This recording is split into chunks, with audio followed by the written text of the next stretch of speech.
I'm Farhan Dalla, transformational trainer, and welcome to Elevate Your Life, a transformational podcast, an invitation to take the journey towards your deepest self. It is my intention to inspire you to connect, move, and meditate.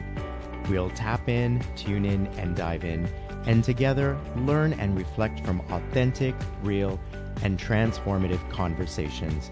Let's get started. Disclaimer: the information in this episode is not a substitute for medical advice, diagnosis, or treatment. If you have a medical condition, please consult with a medical practitioner. Hi, everyone. Today, my guest is Megan Collins. Megan grew up in Kentucky and then spent about 10 years living abroad, teaching at international schools and traveling extensively. She returned to the United States in 2020 and continued working in education.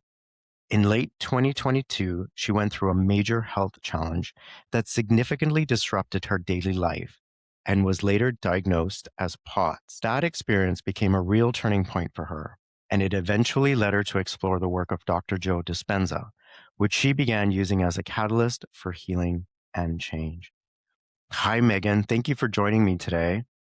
Hi, Farhan. Thanks for having me on. I'm really glad to be able to speak with you. It's an honor to help others who may be suffering from POTS and to get your story out there.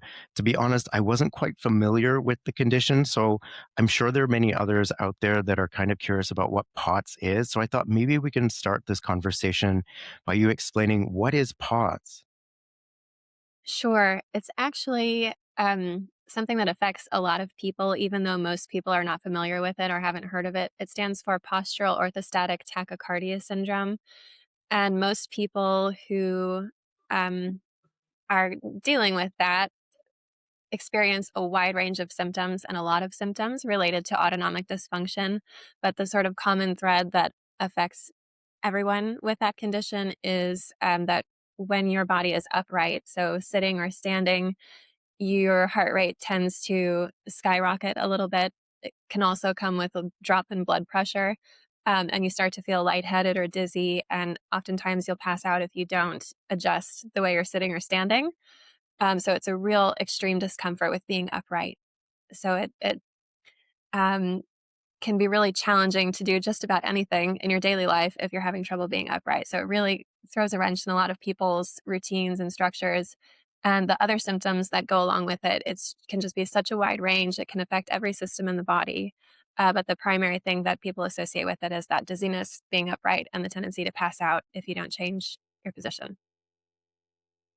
And you're right, it does affect a lot of people. And in my research, I found out that it affects about 0.2 to 1% of the general population. And in the United States alone, it affects 500,000 to 3 million individuals. And recent data estimates that the annual incident rate is at roughly 20 new cases per 100,000 people, which is comparable to a yearly diagnosis of type 1 diabetes.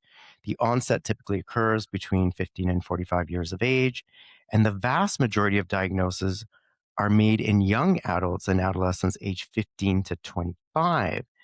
It affects women more than men at a rate of about 5 to 1, and there is currently no permanent cure for POTS. I work as a physiotherapist, and I've heard of a lot of patients who are elderly who have, postural orthostatic hypotension, where your blood pressure drops, when you get up from a lying to a seated position. But this, in fact, impacts your heart rate. So at a given, period of time, most of us have a heart rate of about 60 beats per minute when we're at rest. But can you give me an idea of how high your heart rate actually gets when you're experiencing an episode? In my case, when I was given what's called a tilt table test, where they sort of measure your physiological reactions as you're being tilted from supine to an upright position, my blood pressure dropped to about 48 over 36, which is very dramatic. And that would happen within 3 to 5 minutes. So it really didn't give me much time to see how high my heart rate would get. And I don't remember what that number is. Honestly, I don't monitor that anymore. And I honestly can't tell you what the diagnostic criteria is either. Um, Mhm. so I don't have a number for the heart rate, but it's trying to compensate for the drop in blood pressure of having to work against gravity to help blood and oxygen reach the brain. Yeah. Yeah. And what was your life like before the diagnosis? How were you living? What were you doing? What was your life like in respect to your career, your relationships, and with yourself? I would have told you that my life was great, that I had everything going for me. I wouldn't have wanted anything to change. I had spent about 10 years living in Europe, teaching at international schools, traveling, moved back to the United States, to the city where I'm from, where my family is.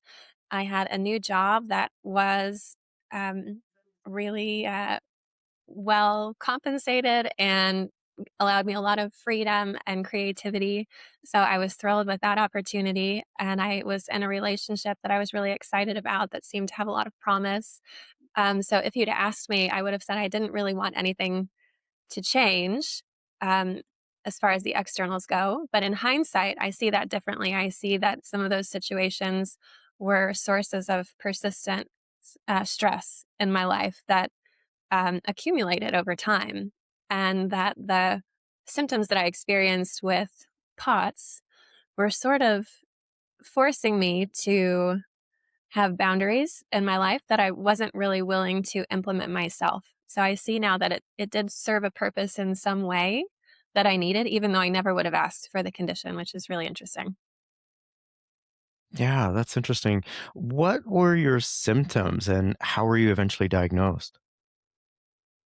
It started out after having COVID for the second time, which is common for a lot of people now. A lot of people start to notice symptoms like this after having had COVID. So it is getting more attention. And I just started to notice that when I would just be standing up, I would feel like I need to lean on something. I would feel like I need to lie down. I would get sort of shortness of breath when I wasn't doing anything particularly strenuous.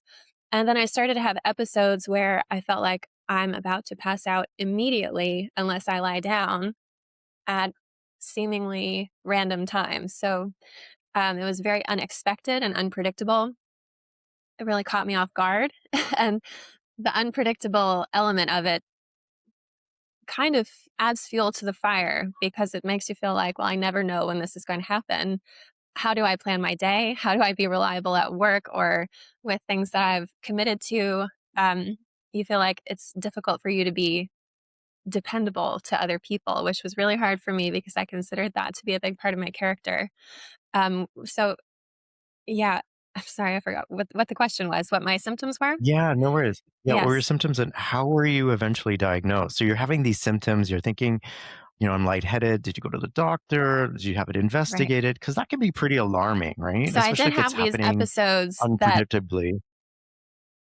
right. I didn't sort of notice just a funny feeling around my heart, and I made an appointment with my doctor, but wasn't anything urgent. And then right before that appointment, I had an episode where it really scared me. I couldn't get up for a while. I was shaking. I was feeling like something is very wrong, but I don't know what.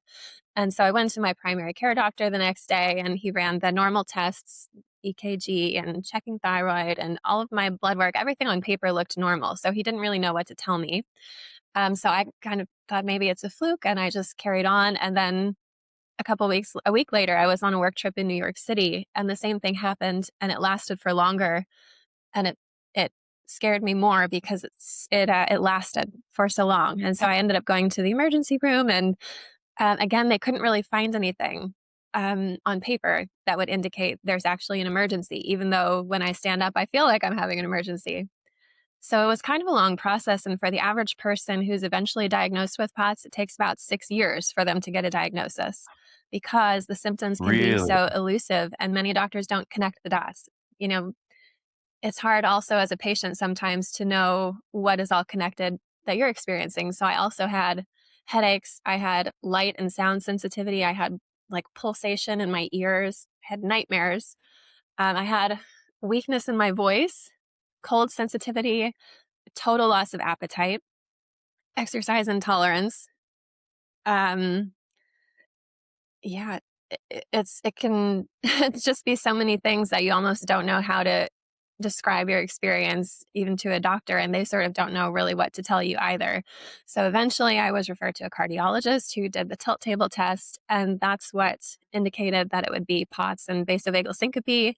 That cardiologist also referred me to a specialist clinic in Tennessee that I saw a few times. I participated in a study with them, but none of the doctors suggested to me that there might be a way to heal from it or a way to cure it.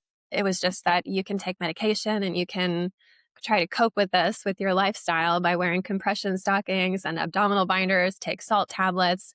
But none of those things ever made it so that I could count on having a day where I knew I could just do what I wanted to do without having the issues.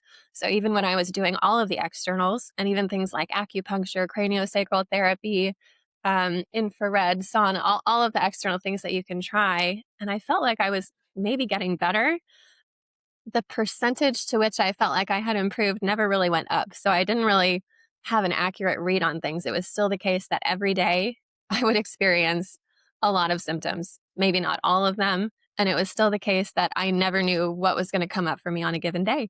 So I didn't feel like I was able to be like a reliable employee as a teacher. I didn't feel like I could be responsible of a classroom full of children. So it really posed a prolonged problem. My life kind of revolved around what I felt like I could do with this condition. So it dictated a lot of decisions. Hmm. How are you able to function just day to day with things like getting dressed, cooking, cleaning, driving, getting groceries, and all the things that you need to do on a day-to-day basis? Like, how are you impacted by POTS? It was really a struggle from start to finish. I didn't sleep well, which doesn't set you up well for the rest of your day. I had um I had trouble standing up long enough to take a shower with the heat of the water. I had trouble standing in front of the mirror to get myself ready for the day. Trouble standing in the kitchen long enough to cook myself meals, and trouble just like going up and down the steps to take my dog out if I needed to. So really things that you normally don't even think about, those all became big issues for me. I kind of had chairs all over my apartment at the time, and I had to tell the family that I was working with that I wasn't going to be able to homeschool the child that I was responsible for teaching at the time, which was really hard for me to do. But when I said that, I actually felt relieved because I felt like I really needed to put attention on taking care of myself, and I didn't want to have to perform to deliver results for someone else at my own expense. So even though I never would have wanted to have to do that, I was relieved to be able to bring some attention and energy back to myself and my own needs. Hmm. I imagine it must have been really hard to even maintain any sort of a social life. It really was. And it's not something that you want to just share with everyone. Listen, guys, I'm going through this really difficult health crisis at the moment where I can barely get out of bed. It's not something you feel proud of or happy about. Um, but at the same time, if you don't explain it to people, it can seem very odd, your behavior, that you can't just do normal things. So if I wanted to go to a concert with a friend, I would have to say, all right, I think I can do this. But what I need in order to say yes to this is for you to have a backup friend who will go in my place if on that day I'm not able to go.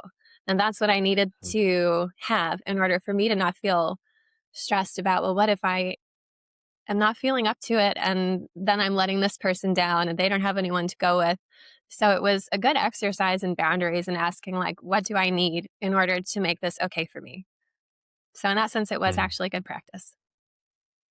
And were the medications helping at any point? Like, did you feel like they were supporting so that you could function at all? It sounds like you were quite impacted by this in all areas of your life, but were the medications helping?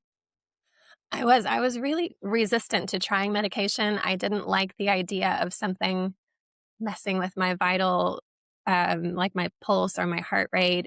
I didn't want anything to interrupt that feedback loop of me knowing what's actually going on naturally without anything external. But at some point, after I'd been to the clinic in Tennessee a couple of times and they prescribed me a beta blocker and a steroid, one to lower the heart rate and one to increase the blood pressure, I kind of pushed back and said, okay, so I can just take this as needed, right? Like when I feel like I need it. And they said, okay, Megan, lie down for 5 minutes and then stand up for 3 minutes. And I couldn't do that. And this was just a normal day when I thought I felt fine. And they said, it seems like you need this all the time. So I thought, okay, I better try it. Maybe I've tried everything I can think of besides this. I'll give it a go. The steroid, I really felt terrible on. I was already kind of hypervigilant and on high alert. And I felt like it just increased that for me. It made it harder for me to sleep and to feel relaxed. But the beta blocker, when I took that, I actually burst into tears because I realized that up until that point, I had been feeling my heart pounding in my entire body all the time, even when I'm lying in bed trying to sleep at night. And I had forgotten what it feels like to just not really notice that your heart is beating, which is how it should normally be, that you go about living life and you're not constantly distracted by this pounding feeling in your whole body. So I got a huge feeling of relief from that temporarily. And it did help me to kind of calm down from the fight or flight response and to start to shift from thinking not only about how I might not get worse, not only how I would cope, but maybe how I could get better. And by this point, it had been at least a year that I'd been really struggling and doing everything I could think of. And I was starting to piece together that there was a connection between the physiological symptoms that I was experiencing and other things in my life, stress, thoughts, feelings. And I didn't know how all of that fit together, but I had a really strong instinct that there was a bigger picture that none of the doctors were really aware of. And I did try to tell them, I suggested that when I was at, the specialty clinic, and they kind of, uh-huh, okay. And then back to what they were saying in the first place. But Hmm. it sort of cleared up some space for me to be able to look into what might be a more holistic approach here, which was a Yeah, real we'll get turning to that point. in just a sec. Yeah, I want to get to that. But before we do that, I want to know if you wouldn't mind sharing, did you reach a low point and what was that like? The low point was before I was diagnosed, and I truly just had no idea what was happening to me. I had heart palpitations and chest pains, and I would black out when I would stand up to walk to the next room.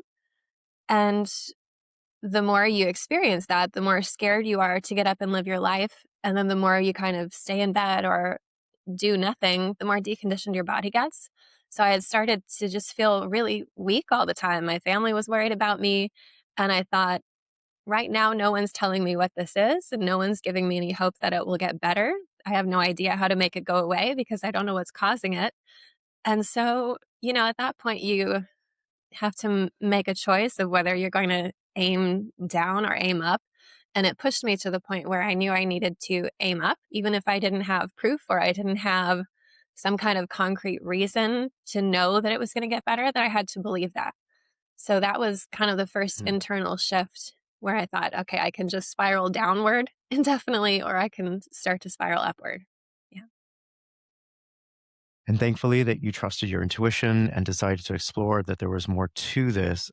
When you started to look, as you said, towards your thoughts, your stress, your lifestyle, and you turned to Dr. Joe Dispenza. And for those who don't know, Dr. Joe is a chiropractor, author, and lecturer, and he's known for his work on mind body healing, neuroscience, and personal transformation, blending quantum physics with ancient wisdom to teach people how to change their reality through meditation and changing beliefs, stemming from his own recovery from a spinal injury.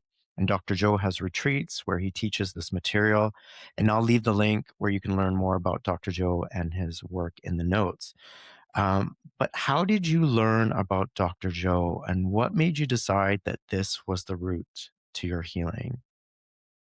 What's really interesting is that about a year before I read his books, I had had a phone call with someone I didn't know from a Facebook group. I think it was for the lion diet. I tried all the different ways of eating, everything that you can sort of control to see maybe this is the fix. And there was someone in that group who had said, you guys, this diet did help me, but it didn't cure me. There's more to it. There's a bigger picture. I can't articulate it here, but if you want to have a phone call, you can call me. And for whatever reason, I thought I'm going to talk to this person and see what they're saying. And he talked about having done the work that Dr. Joe teaches about and going to a retreat and having a really intense healing. And he wasn't exactly the same as me. So there was some skepticism in my mind, like, well, maybe he was dealing with something different, which is something a lot of us tend to do in these situations, look for reasons why it might not work for us, why we might be the exception. And that was sort of the frame of mind that I was in at the time. So I listened to it. I was happy for him. I believed him that he had this shift, but I didn't investigate it further because I was still kind of in the mode of, no, this is actually not something inner. This is something external for me. But a year later, I came across that information again after having spent some time doing the Primal Trust program, which taught me a lot about nervous system regulation and helped me understand how my my daily life, my reactions had contributed to what I experienced as this syndrome. But anyway, I came back around to Dr. Joe and I thought, oh, yeah, this is what that person was telling me about. I think I want to read those books. So I read Breaking the Habit of Being Yourself first, and then later, You Are the Placebo, and then Becoming Supernatural. So I started doing the meditations as I was finishing up Breaking the Habit of Being Yourself, which was very difficult for me. I thought I had been meditating prior to that, where I was just, laying down on my yoga mat, trying to relax, focus on my breath, clear my head, not get wrapped up in anything. But it was kind of devoid of intention. And I realized I needed to have this intention of changing. And it became clearer and clearer to me all of the ways in which I needed to change. So step by step, first it was just an awareness and kind of that theoretical knowledge that Dr. Joe talks about and making myself do the practice, even though it was really uncomfortable. And then over time, it started to become more and more of a powerful tool in actually changing. Hmm. And would you be able to break down what you did to heal? So you did the meditations, you read the books, but how did you apply the teachings? And when did you notice, this is a two-part question, that you were starting to feel better? Okay, let me think about the first part first, which is how did I heal? Well, How did you as I was apply? as I was reading the books, it started to become more and more clear to me the ways in my life that I had felt like a victim, or the scenarios, the situations when I had felt helpless, hopeless, dependent on other people, other things to change in order for myself to feel better. And I realized that I needed to take responsibility for every situation where I had felt resentment and anger and unfairness, or like I'd been treated unfairly, which doesn't mean that, you know, no one else ever did anything that could be criticized, but it means that for myself, it's my responsibility to take care of myself, to meet my own needs. And if I'm in a situation that I'm not happy with, I can do my best to change myself, to communicate, to work with other people. But if I'm not able to create the change that I desire, then it's my responsibility to remove myself from it. So that became empowering. I had a lot of anger under the surface that I really wasn't aware of. And I realized the healing kind of nature of letting that energy go and how much that harms you to kind of hold on to it. So part of it is like learning to take responsibility in order to release the victim mindset anywhere that it kind of crops up in your life. And the meditation piece of it, to me, meditation was the practice of not only sort of blocking out the sensory input of sight, sound, everything that you experience here during your day, but also forgetting, temporarily at least, the things that you've memorized about yourself, what you could list on your CV, how you might describe yourself to someone, what other people think about you, remembering things from the past, imagining things from the future, to just tune all of that out. And eventually what you're left with is just your spirit. You're just existing and you're in the present moment, and it feels blissful. And the more you teach yourself that that's possible, that when I'm just existing, I experience myself as good, I experience love, I experience joy, the more you learn to trust yourself that you're okay without any one particular external attachment. And the more time you spend in that space, the easier it gets to keep that feeling and that confidence and that knowledge of who you are as you go about your day. Um, so it becomes easier to say no to things that you don't really want to do, situations that don't really serve you, and you become less fearful of saying yes to the things that you really want to do, that you really do want to pursue. So it sort of clears up your internal compass of being able to follow your intuition and follow your heart and sort of be guided by love rather than fear. Mm. Was it hard to meditate initially? I think someone with your condition, I can imagine there may be some challenges, but how did you accommodate for some of the symptoms that you were having, and how did you overcome that? It was extremely hard, but not physically, because lying down and being still is the one thing that I could do with thoughts. But mentally, I would have wanted to find every excuse imaginable to not do it. I would have wanted to find every excuse possible to get up in the middle of it and stop doing it because there is just something in us that's very resistant to change. Where even if you're, imagining the worst case scenarios, at least there's something there that feels predictable and in control. So there's kind of it's like taming a wild stallion. I think Dr. Joe says that it's the hardest in the beginning to create a new habit. Mhm, But every time you do it, you make it easier for yourself the next time. And every time you don't do it, you make it harder for yourself the next time. So my goals in the beginning were small. It would be like, I just want to meditate for some amount of time, even if it's 5 minutes. And I would gradually increase that every day, but also because I wanted to, because I started to feel better, not only while I was doing it, but for the rest of my day. Um, mhm, Yeah, and it was also a relief because the rest of the day, I had been suffering a lot. I had been mentally thinking a lot of negative thoughts habitually from the time I woke up to the time I went to sleep, and that feeling the feelings that match those negative thoughts. So meditation was kind of an escape from that, which was hard to get into, but really good once I got the feeling of it. Yeah. mhm. And did you attend any of Dr. Joe's retreat? I did. I attended the retreat in Cancun. Would have been about a year ago now. It was a week long, and that was after I had been meditating for about 6 months on my own, and while I felt like I was getting better, I had felt like I was getting better the whole time, but I was still having trouble every day.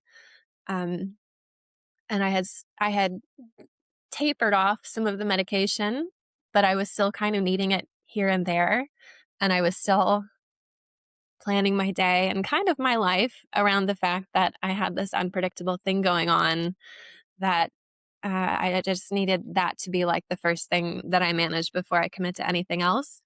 And the week before I went to Mexico, I had an appointment at the specialty clinic where I had another tilt test done, and I was thinking maybe I can do this now, but I failed it miserably again, despite me still starting to do the work and everything.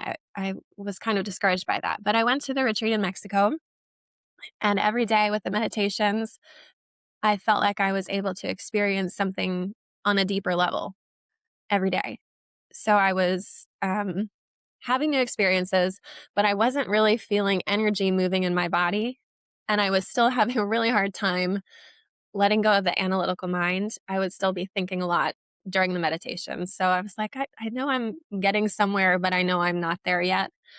Um, it was kind of a breakthrough when we did the walking meditations on the beach because, well, I knew there were going to be walking meditations. I thought if I need to just sit down, I can. That's no big deal. I didn't realize they were standing at the beginning for maybe 30 minutes, I want to say. And that is Mhm, harder for someone with POTS than walking because you're not using your leg muscles at all. And you're in the direct sunlight. And there's the heat of Mexico. So all three of those things, any one of them alone could have made me pass out. And I was able to do them without any any problems. So I feel like that was a big shift in me being able to trust myself that this is possible for me. And I almost realized it after the fact because um, sometimes when you know something is coming that might be difficult, you're preemptively worried about it. And the worry can make it more likely that you're going to experience symptoms. In fact, that's usually how it goes. But the fact that I just found myself doing it and then after the fact was like, wow, I can do this now. I can do this. This is great. That was a big deal for me. And then I was also a Healy at the end of the week. And what that experience was like for me was that each day, there were 3 consecutive days of it.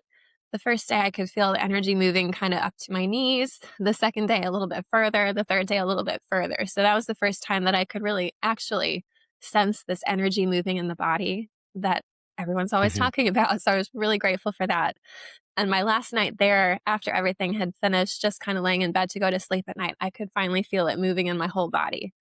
And I was just like, okay, I'm happy. I'm happy. This is, felt like I got a jump start on being able to Right. continue and do everything myself from there. So for those who don't know, could you explain what being a Healy is at a Dr. Joe retreat? Sure. On the last few days of the retreat, there is one session at the end of the day where I think the ratio is about 6 to 1, where 6 people will be healers and one person will be a Healy. And it's a practice of using the love in your heart and channeling that kind of energy towards someone who's really in need to help them overcome something in their life. And it could be anything. You don't know about what the person is going through, but you're just sending them healing love, healing love. And people have really different experiences with that. You hear all kinds of stories. I didn't have any preconceived expectation. I just tried to be open. And the most powerful thing for me was walking into, well, I don't know about the most powerful thing, but it was really powerful walking into the room because on your way in, everyone's outside the auditorium with their hands on their heart and they're sending you these feelings of love when they don't know you. They don't know anything about you. So to just be totally enveloped in strangers, sending you all the love in your heart is overwhelming and it's really powerful. And it makes you want to just go in there and say, okay, I have an open heart. I'm open to receiving and I'm not going to let Mhm. anything block me from that. And Dr. Joe also says, if you're having trouble forgiving someone in your life, think of something that you wish you could be forgiven for and offer that person the forgiveness that you would like to receive for yourself. And that was also really powerful, I think, for a lot of people. Yeah. Mhm. Yeah, and so what you're referring to is called coherence healings, and Yes.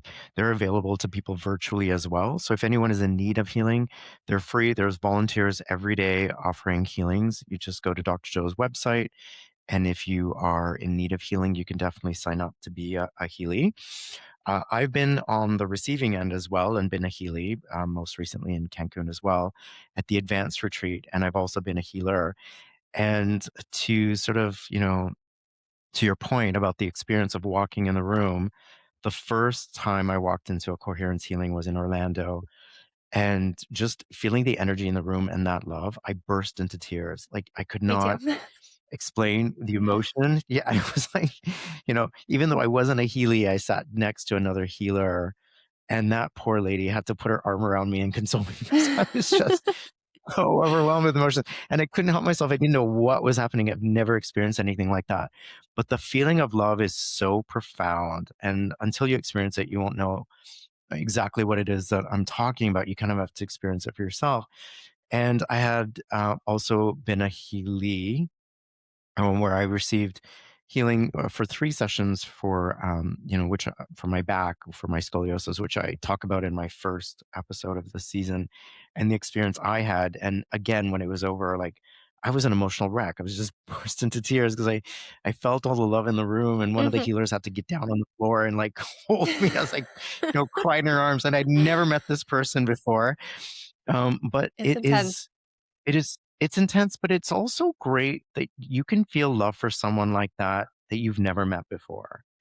And that says a lot about how much love we are capable of giving each other, right? And that should be the case all the time. Like, can you imagine if everyone loved everyone that way, what our world would be like? Absolutely. Absolutely. And So, mhm, I also wanted to say that the memory of that fueled me for a long time after the retreat because I was trying to be intentional about changing my emotions, and that would be one that I could access to experience love that was easy for me. I didn't have to like fight any kind of resistance. So that was actually a gift way beyond the actual day of the healings. So I just wanted to share that for mm. the healers who are out there who I just want them to know that it really goes a long way. It does, and one of the ways I've been trying to practice that or stay in the frequency is if I'm standing in line at the grocery store, I'll just, put one hand on my heart and just send it to the people in line, or if I'm stuck in traffic or, if I'm in a line anywhere or out in a mall, and they don't have to know what you're doing, but just Right. the feeling of, bringing more consciousness into the world by knowing that you're in some way making a difference, but you don't necessarily know how, but you Mhm. are making an impact in some way because much like in that room, everyone is capable of feeling that frequency. Like you are. You may not know where it's coming from, but you might feel good for no reason at all. But it could be the person that was standing behind you at the grocery store giving you love. But that's the kind of impact that you can have by doing this. So we'll leave Absolutely. that with our listeners to try and see what experience they have with that. And feel free to message me or comment after and let me know what your thoughts are or your experiences are. But Megan, I kind of want to know. So, was Cancun that walking meditation sort of a turning point when you started to feel better? Like, and and also, at what point in your day to day life did you start noticing that you were feeling better? What had changed?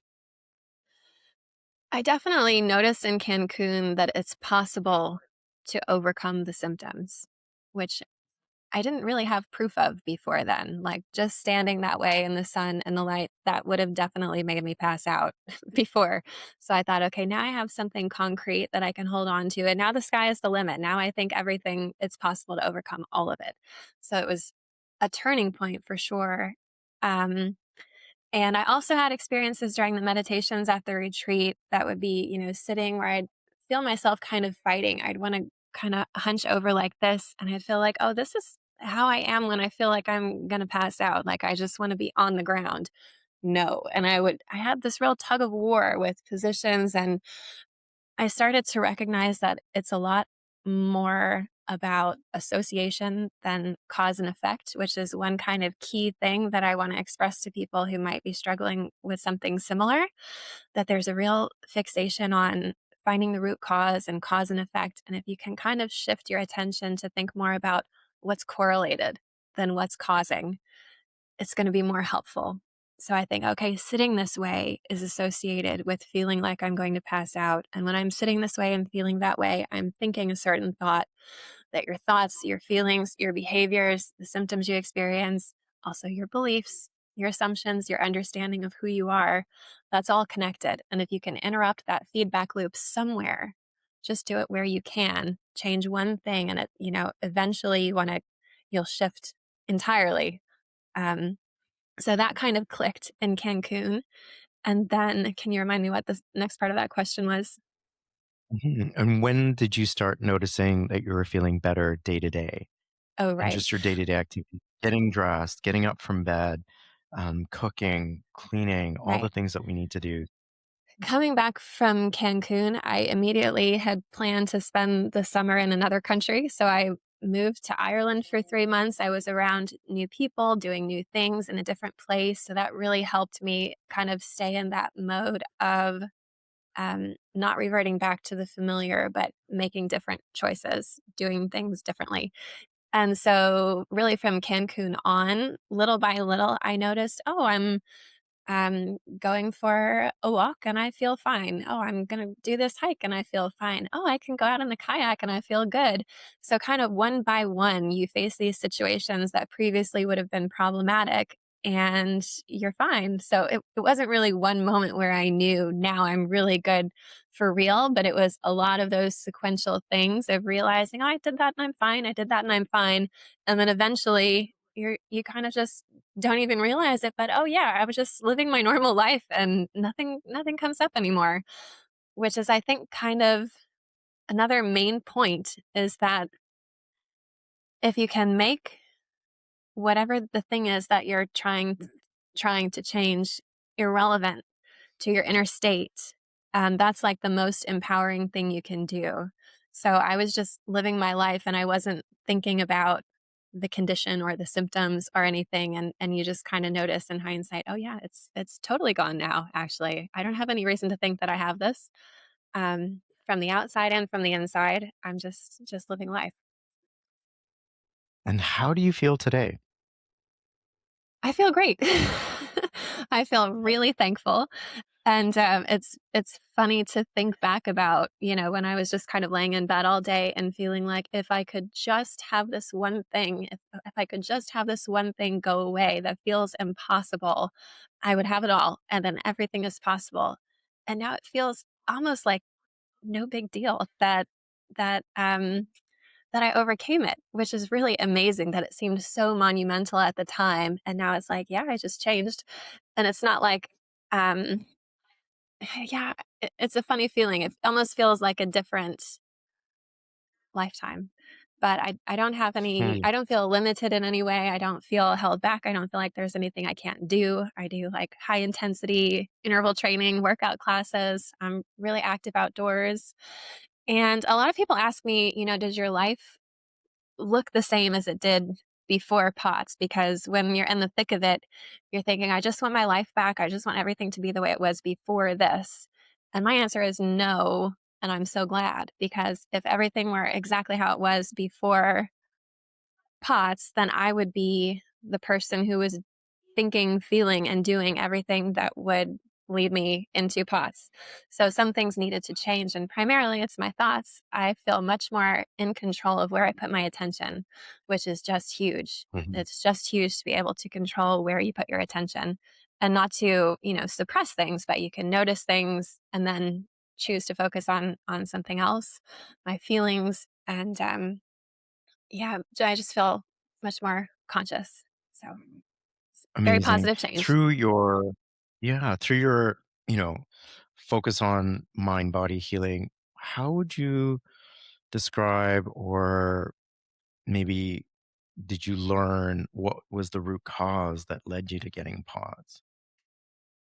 That's what a lot of people with POTS want to know, is what was your root cause? Because um, it makes it a little bit easier to believe that healing is possible for you if someone with the same quote unquote root cause has also healed. But the opposite is also true, that if you're looking for that like kind of validation that someone just like me got better, then every time it's not someone who is just like you kind of can discount it and think, oh, well, that person had a different case. It's different for me. And I would like to encourage people to not fixate so much on what the root cause is. Because, first of all, like the symptoms are going to be different for everyone, because there are so many different ways it can affect you that no person is going to have exactly the same experience that you had. So you'll always be able to find that difference that allows you to discount somebody else's healing if you want to. And the other thing is that while there can definitely be these different events that trigger a flare or kind of a spiral, or be the like the final thing that caused things to become much more pronounced. I would say that the real root cause, I don't want to say for everyone, but it seems like for most cases, is just that there's more stress than your body is capable of handling. And it's a lot of the externals are like trying to reduce the amount of stress in your life, but what really needs to happen is a shift in how you relate to stress. Like to understand that you can remove yourself from situations that are causing you persistent stress, and you can learn to see things that sort of trigger you differently. And it comes from this shift in understanding who you are. Like fear is really at the root of a lot of our um, perception of stress. Stress is like a perceived threat that makes you feel in danger or unsafe, even though that can mean so many different things. And through the practice of meditation, you're able to sort of cultivate this understanding that, okay, my most authentic self at my core, who I really am, is good and loving and peaceful. And I can trust who I really am to guide me. I can trust my heart to lead me. And really, the most important thing we can do every day is to be an expression of that love and that goodness of who we really are. And whatever comes from that is the best thing that can happen to you. So even if it leads you to something difficult or challenging, if it's what's meant for you, by being yourself, that's the best thing you can do. So that really helps you not be afraid of things that might have otherwise really scared you and made you want to avoid that. And it allows you to be guided by a love for what you do want to do in life rather than a fear of avoiding what you don't want to happen in life. So it's Right. like a really big kind of paradigm shift about stress, fear, identity, and all of the more surface level talk about, well, it was COVID, it was a concussion. Of course, those things can happen and they can have, those are like big stress load things. But I think they don't usually cause such chronic problems without an underlying um, difficulty coping with stress in general. Very important point. And our mindset on how we view and perceive ourselves and our lives is so critical. And it sounds like there's been a huge identity shift in you in regards to that. How would you compare your new self versus your old self? Hmm. That's a good question. There are a lot of differences. I would say my old self was very much rooted in the analytical mind, and I would have said I pride myself on that. Mm, and I was a little bit.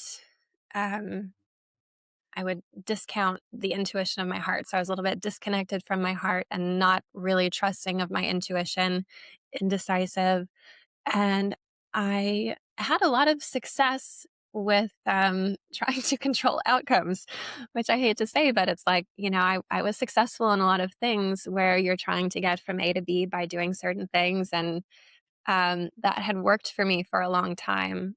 So I am much more detached from the outcomes of trying to get a certain thing by doing a certain thing, much more focused on treating things as ends in and of themselves rather than means to an end. So I'm in tune with my intuition. I am a happier person. I don't feel victimized by other people, other situations, and I feel more in control of my attention, of what I focus on, and I feel much more hopeful, optimistic, and confident about what's possible for me in my life. So I feel unlimited. Yeah, that sounds so empowering. And I think in the message that I'm, hearing from you is how important it is to feel empowered. And that's really coming across in everything that you're saying. So I really appreciate that. Um, what what have your doctors said about your, current body and healing? I What, haven't been to the because I doctor. imagine during those first cardiologist meetings, they're like, "This is going to be your life. You have to be on medications, and you'll just have to learn to live with it." And you're doing more than that. You're doing high intensity interval training. You're living life. Like, what have your doctors said? I honestly haven't been to the doctor. I haven't needed to go to the doctor. I don't see the cardiologist. And I mean, why would Right. I? I feel good. I don't have any symptoms. I'll have to get back to you on that. Um, but yeah, I look forward to sharing that with them. Yeah, and I'm not suggesting you should, but I would be curious as to what their thoughts were as far as like, here you are, you're obviously living life beyond POTS, and I'd be interested to see or hear of other cases if that was possible. And if not, you could be the example to these doctors and in the medical community of a community of what is possible when you do this type of work. There are other cases. I know that there's a Facebook group for anybody struggling with POTS called POTS Fully Recovered. And it is pretty in line with what Dr. Joe teaches. I think there are other people there who really recommend this sort of mind body approach. Um, but it's not very mainstream. Still, if you ask pretty much any doctor, it's medicine and lifestyle changes to cope, but there's not a cure. So yeah, I think it is kind of a new idea that I will do my part to share about, and hopefully it changes over time. Have other members of the POTS community reached out to you, or have others wanted to get in touch with you to learn about your experience? Yes, I definitely shared my story there, and I try to, comment now and then. I don't spend a lot of time there, but when I see somebody that I feel like I can maybe guide a little bit in the right direction, because it is very disorienting. It just feels like you're in the dark and you don't know which way is up. It's hard to figure out what you should be focusing on. So if I can help, I want to. And there are definitely some people that I've been in communication with, and that feels really good to provide a little bit of guidance to somebody in need when I would have been really grateful for that myself at the time if that Hmm. had been there for me. Megan, what are you most grateful for today? I'm most grateful for no single thing, but just the shift in myself of being able to trust myself and being able to believe in unlimited possibilities for myself, and to have that feeling of victimization switched to a feeling of empowerment. Hmm.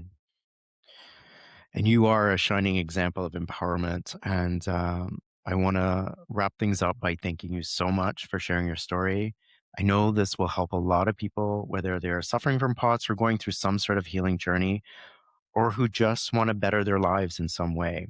Thank you for your honesty and your vulnerability. The story needs to get out in the world, and I'm honored to use my platform to help share your story. It is my intention that it will help others in their own healing journey. Thank you so much, Megan. Please stay in touch with me and come back again. I'd love a follow up at some time in the near future to see how you're doing. Thank you so much. I'd love that too. Thank you. And I will have your contact information in the notes if anybody would like to reach out, if they have any questions or would like to share their story with you as well. Thanks, everyone.